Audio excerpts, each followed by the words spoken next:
இருக்க எனக்கென்ன கவலை, எப்போதும் உன் பிள்ளை எனக்காய் உனக்கன்றோ கவலை. இயேசுவுக்கு பிரியமான அன்பு இறை உறவுகளே, நண்பர்களே, உங்களை சிறப்பாக இந்த புதிய நாளிலே சந்திப்பதிலே மகிழ்ச்சி. அன்புக்குரியவர்களே, இந்த ஜூன் மாதத்தின் இறுதி நாளிலே இன்று இருக்கிறோம். ஜூன் மாதத்தின் 30ஆம் நாள். இந்த நாளுக்காக நன்றி கூறுவோம். சிறப்பாக இந்த மாதத்தை இன்றோடு நிறைவு செய்கிறோம். எனக்கு ஒரு மாதமாக 30 நாட்களாக இறைவன் நமக்கு ஒரு பெரிய ஆசீர்வாதமாகவே இருந்திருக்கிறார். நம்மை மகிழ்ச்சியோடு வாழ செய்திருக்கிறார். அவருடைய திட்டத்தின்படி நம்மை வழி நடத்தியிருக்கிறார். அப்படிப்பட்ட இறைவனுக்கு இந்த மாதத்தின் இறுதியிலே நன்றி உள்ள பிள்ளைகளாகவே இருப்போம். ஏனென்றால் கடவுள் நம்முடைய வாழ்க்கையிலே அவ்வளவு புதுமைகளை, அற்புதங்களை, பெரிய பெரிய காரியங்களை செய்திருக்கிறார்.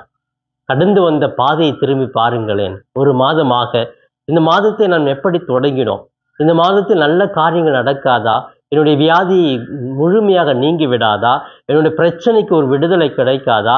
வறுமைக்கு ஒரு தீர்வு கிடைக்காதா? இப்படியெல்லாம் பல்வேறு எதிர்பார்ப்புகளோடு இந்த மாதத்தை நாம் தொடங்கினோம். இன்று இந்த மாதத்தினுடைய இறுதி நாள். இந்த இறைவன் அதையெல்லாம் நாம் பார்க்கிற பொழுது ஒவ்வொரு காரியங்களிலுமே இறைவனுடைய துணையும் தூய ஆவியானுடைய வழி நடத்துதலும் நம்மோடு இருக்கிறது. ஆம் பிரியமானவர்களே, இன்று நாம் வாழ்ந்து கொண்டு அதையெல்லாம் திரும்பி பார்க்கிறோம் என்றால் இதுவே நமது வாழ்க்கையில் இறைவன் கொடுத்த பெரிய ஆசீர்வாதம், பெரிய ஒரு கொடையாக இருக்கிறது. ஆம் பிரியமானவர்களே, சிறப்பாக இந்த நாளிலே இறைவன் இயேசு கிறிஸ்து நம் ஒவ்வொருவருக்கும் செய்த அனைத்து நன்மைகளுக்காக இந்த மாதத்தினுடைய இறுதி நாளிலே நன்றி உள்ளத்தோடு இறைவனை அணுகுவோம். பிரியமானவர்களே, சிறப்பாக இன்று திங்கட்கிழமை இன்றைய மன்னாவின் மூலமாக நம்முடைய ஆண்டவர் இயேசுவும் நம்முடைய தாயாம் திரு அவையும் நமக்கு கொடுக்கிற இன்றைய மன்னா மத்தேயு நற்செய்தி 8ஆம் அதிகாரம் 18 22 முடிய பகுதிகள். பிரியமானவர்களே, இந்த பகுதியை நான் வாசிக்கிற பொழுது இயேசு கிறிஸ்து தன்னுடைய சீடர்களுக்கு சொல்லக்கூடிய ஒரு அழகான ஒரு செய்தியை தான் பார்க்கிறோம். இதுல இயேசு கிறிஸ்து என்ன சொல்லுகிறார் என்றால், தன்னுடைய சீடர் இயேசுவை பார்த்து கேட்கிறார்கள், இயேசுவே, நாங்களும் உம்மை பின்பற்றி வர தயாராக இருக்கிறோம். இயேசு அழகா சொல்றாரு, நரிகளுக்கு பதுங்கு குழிகள் உண்டு, வானத்து பறவைகளுக்கு கூடுகள் உண்டு, மனுமகனுக்கோ தலை சாய்க்க கூட இடம் இல்லை. ஏன் என்னை நம்பி வரீங்களா? என்கிட்ட ஒண்ணுமே இல்லைப்பா, எதுவுமே எதிர்பார்த்து வராதிங்க, எனக்கு தங்கறது கூட இடம் இல்லை, படுத்து உறங்குவதற்கு கூட ஒரு சின்ன இடம் கிடையாது. அந்த மாதிரி நான் போகிற இடத்துல அப்படியே தான் இருந்துட்டு போவேன். அதை எல்லாம் நீங்க ஏற்றுக்கொண்டு உங்களால வர முடியுமா என்று கேட்கிறார். அப்ப ஒருத்தர் இன்னொரு சீடர் சொல்றாரு, அப்படின்னா ஆண்டவரே, என்னுடைய தந்தையை மரித்து இருக்கிறார், அவர் போய் அடக்கம் செய்து விட்டு வரட்டுமா? இறந்தவர்களை பற்றி நீங்கள் கவலைப்பட வேண்டாம், இறந்தவர்கள் அடக்கம் செய்வார்கள், நீ என்னை பின்பற்ற விரும்பினால் உடனே வா அப்படிங்கிறார். பிரியமானவர்களே, இந்த பகுதியை நாம் சிந்தித்து தியானிக்கிற பொழுது 3 முக்கியமான கருத்துக்களை நாம் உள்வாங்கிக் கொள்ளலாம். ஒன்று, இயேசுவை பின்பற்றுவதற்கு நிபந்தனைகள் கட்டாயம் தேவை, கடினமாக உள்ளது அப்படின்னு சொல்லுகிறார். அப்போ ஏகப்பட்ட நிபந்தனைகள் உண்டு. என்னது? எனக்கு எந்த ஆதாயமும் கிடைக்காது, எனக்கென்று ஒரு சுகமான ஒரு வாழ்க்கை இருக்காது, எனக்கென்று ஒரு நல்ல பாராட்டுகள், பதவிகள் கிடைக்காது, என்னுடைய வாழ்க்கையே ஒரு கேள்விக்குறியாகத்தான் இருக்கும், அடுத்த வேளை என்ன சாப்பிடுவது, அடுத்த வேளை நான் எங்கே தங்குவது என்ற ஒரு பெரிய சவாலாக இருக்கும் என்று இயேசு கிறிஸ்து அழகாகவே இன்றைய நற்செய்தியிலே ஒரு முதல் கருத்தாக சொல்லுகிறார். இயேசுவை பின்பற்றுவதற்கு நிபந்தனைகள் சாதாரணமாக இருக்காது, கடினமாகவே இருக்கும் என்று சொல்லுகிறார். இரண்டாவது, இயேசுவை பின்பற்ற வேண்டும் என்றால் உடனடியாக பின்பற்றணும். இல்லை ஆண்டவரே, இன்னைக்கு வேண்டாம், நான் போயிட்டு எல்லாத்தையும் செட்டில் பண்ணிட்டு வரேன், இன்னும் 1 வருஷம் கழிச்சு நம்ம ஃபாலோ பண்றேன் அப்படிலாம் சொல்ல முடியாது. அது உண்மையான இயேசுவினுடைய சீடருடைய பணி கிடையாது. இன்னைக்கு ஆண்டவர் உங்களை அழைக்கிறார் அப்படின்னு சொன்னா, ஆண்டவரை இதோ வருகிறேன் என்று சொல்லி உடனடியாகவே நம்முடைய செயலை தொடங்க வேண்டும். உடனடியாக இயேசுனோடு நெருக்கமாக அவருடைய அன்பை நாம் சுவைக்க வேண்டும் என்று சொல்லி இந்த பகுதியிலே சிறப்பாக சொல்லப்படுகிறது. அப்ப இயேசுவை பின்பற்றுகிற ஒவ்வொருவருமே என்ன செய்யணும்? இம்மீடியட்டா, உடனடியாக, எனக்கு இந்த வேலை இருக்கு அந்த வேலை இருக்கு சாக்கு போக்கு சொல்லிக்கிட்டு நேரத்தை வீணடிக்க கூடாது, உடனடியாக அதை நாம் செய்ய வேண்டும் என்று சொல்லி அழகாக இயேசு கிறிஸ்து இரண்டாவது கருத்தாக முன்வைக்கிறார். மூன்றாவதாக இயேசு கிறிஸ்து இந்த பகுதியின் மூலமாக நமக்கு கொடுக்கிற ஒரு உன்னதமான ஒரு பண்பு செய்தி என்ன என்றால், நம்முடைய அழைத்தலிலே பெரிய அர்ப்பணம் இருக்க வேண்டும். இயேசு என்னை அழைத்தார் அப்படின்னு சொன்னா, நான் பெரிய அளவில் என்னை முழுமையாவே அர்ப்பணிக்கணும். இந்த நேரம் மட்டும் கடவுளுக்கு, இந்த நேரம் நான் உலகத்தோடு இருப்பேன், இந்த நேரம் என் நண்பர்களோடு இருப்பேன், இல்லை பெரிய ஒரு அர்ப்பணம் இல்லை, இது கடவுளுடைய பணிக்காக, இதுதான் இல்லை என்னுடைய ஆசையா இருக்குது, நான் இது போய் செஞ்சுட்டு வந்துடுறேன், இல்லை ஆசைகளை எல்லாம் திறந்து விட்டு தான் வந்திருக்கிறோம் அப்படின்னு சொன்னா, இதில் முழுமையான ஒரு அர்ப்பணம் நிரந்தரமாக கொடுக்க வேண்டும் என்று இயேசு எதிர்பார்க்கிறார். ஆம் பிரியமானவர்களே, ஒரு குறுகிய பகுதி தான். இந்த பகுதியில் 3 கருத்துக்கள் கொடுக்கப்பட்டிருக்கிறது. இந்த 3 கருத்துக்களை நாம் தியானிக்க வேண்டும். ஒன்று, இயேசுவை பின்பற்றுபவர்கள் நிபந்தனைகளுக்கு உட்பட்டவர்களாக இருக்க வேண்டும், அதை ஏற்றுக்கொள்பவர்களாக இருக்க வேண்டும். இரண்டாவது, இயேசுவை பின்பற்ற உடனடியாகவே ஆம் என்று வர வேண்டும். மூன்றாவதாக, இயேசுவை பின்பற்றுகிறவர்கள் பெரிய அர்ப்பணத்தை இறைவனுக்காக கொடுக்க வேண்டும் என்று சொல்லி சிறப்பாகவே இந்த நற்செய்தியின் மூலமாக நாம் 3 கருத்துக்களை புரிந்து கொள்கிறோம். அன்புக்குரியவர்களே, இந்த நற்செய்தியோடு இன்றைய மன்னாவோடு இன்று நம்முடைய தாயம் திரு அவையானது திரு அவையின் முதல் மறைசாட்சியருடைய திருவிழாவை நினைவு கூறுகிறது. மறைசாட்சி என்றாலே அவர்கள் வாழ்ந்த பொழுதும் இறைவனுக்கு சாட்சியாக இருந்தவர்கள், மரித்தும் சாட்சியாகவே வாழ்பவர்கள்.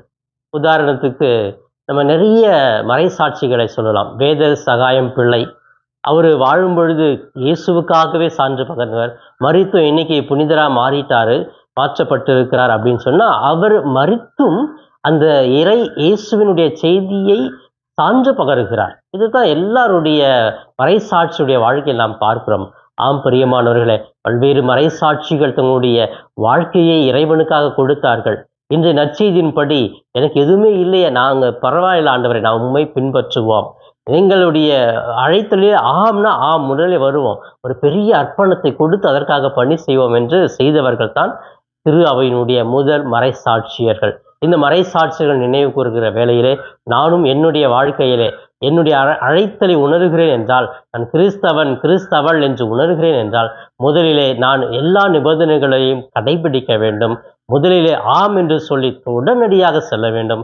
இறுதியாக அந்த இயேசுவை நான் பின்பற்றுவதற்கு ஒரு பெரிய அர்ப்பணத்தை கொடுக்க வேண்டும் என்று புரிந்து கொண்டு, நாமும் நம்முடைய சிறு சிறு செயல்களில், சிறு சிறு வார்த்தைகளில், சிறு சிறு உறவுகளுக்கு மத்தியிலே பெரிய மறைசாட்சியாக வாழ்வதற்கு நாம் முயற்சி எடுப்போம். இப்பொழுது கண்களை மூடி இந்த நாளினுடைய இறுதி நாளினுடைய, இந்த மாதத்தின் இறுதி நாளுக்காக இறைவனுக்கு நன்றி கூறி தொடர்ந்து வருகிற மாதத்துக்காக ஜெபிப்போமே. எங்களை நேசிக்கும் எங்கள் தாயும் தந்தையுமான இறைவா, உம்மை போற்றுகிறோம், வாழ்த்துகிறோம், ஆராதிக்கிறோம், நன்றி கூறுகிறோம். அன்பு தெய்வமே, ஏதோ சிறப்பாக இந்த மாதத்தினுடைய இறுதி நாள், ஜூன் மாதம் முழுவதும் தொடக்கத்திலிருந்து இன்று வரை எங்களை பாதுகாத்தீர், பராமரித்தீர், வழி நடத்தினீர்.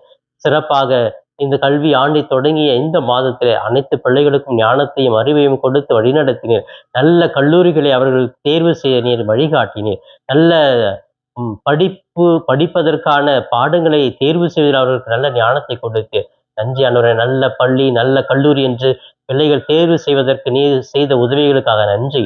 இன்னுமாக இந்த குடும்பத்திலே இருக்கிற தந்தை, தாய் அனைவருமே நல்ல முறையில் பேச, நல்ல முறையில் உறவாட, நல்ல சிந்தனைகளை சிந்திக்க, குடும்பத்தை சீரோடும் சிறப்போடும் வழிநடத்த அவர்களுக்கு ஆற்றல் கொடுத்து நன்றி ஆண்டவரே.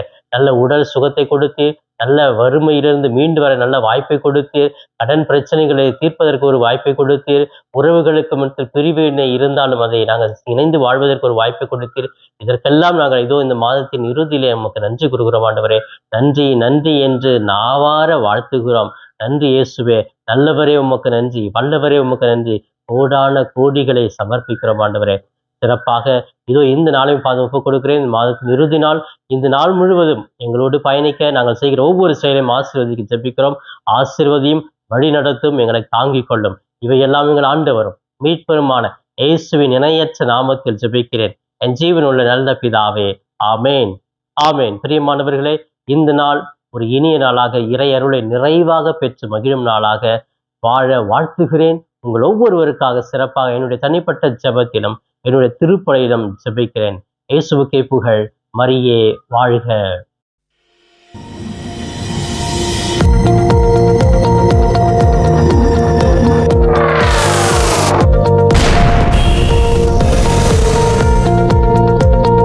நண்பர்களே, இந்த காணொளியின் மூலமாக உங்களை சந்திப்பதில் மிகுந்த மகிழ்ச்சி. இந்த காணொளியை முழுமையாக பார்த்த உங்களை வாழ்த்துகிறேன். தொடர்ந்து ஃபாதர் தாஸ் கேப் யூடியூப் சேனலை பாருங்கள், ஜெபியுங்கள், இறைவன் மீது இருக்கிற நம்பிக்கையை ஆழப்படுத்துங்கள். உங்களுக்காக தொடர்ந்து ஜெபிக்கிறேன். இறை ஆசிர் என்றும் உங்களோடு இருக்கட்டும். இறைவனுடைய அமைதி உங்கள் உள்ளத்திலே குடிகொள்ளட்டும். உங்களுடைய குடும்பம் சமாதானத்தோடு வாழட்டும். நீங்கள் எடுக்கிற ஒவ்வொரு முயற்சிகளும் ஆசீர்வதிக்கப்பட நான் தொடர்ந்து ஜெபிக்கிறேன்.